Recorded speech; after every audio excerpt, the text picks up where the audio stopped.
عايزين نتكلم عن تكريم دير جيست. طبعا قلبت الدنيا في المداح ولسه هتقلبها زياده كمان ان شاء الله في قلبنا يعني تكريم. تكريم انا اول مره الحقيقه اخد الجائزه هنا في دير جيست، والمفروض انها بتصويت الجمهور، فده حاجه انا سعيد بيها بصراحه يعني. حلو. ان شاء الله كنت بترفض المهرجانات تماما، بس في مهرجانات انت بتختار برضو المهرجانات القيمه تكون متواجد فيها.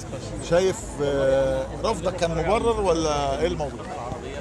مش قصه رفض من بره ولا حاجه، انا بحب الحاجه اللي انا مثلا ليا مكان او وجود فيها اروحها وخلاص، انما غير كده انا كسلي يعني، ما مانيش ناشط قوي في ان انا اروح الحفلات والمهرجانات والبتاع. انا هنا جاي على ان انا واخد جايزه، فالحمد لله فجيت.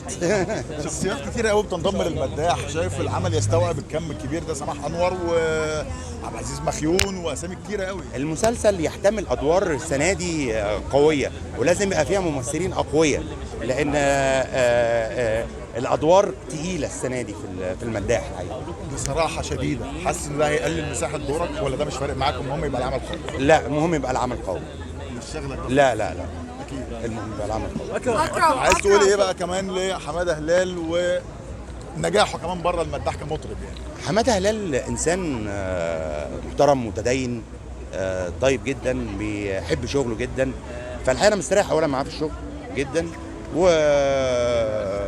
ودايما الانسان اللي قلبه ابيض بيطلع على الشاشه يعني.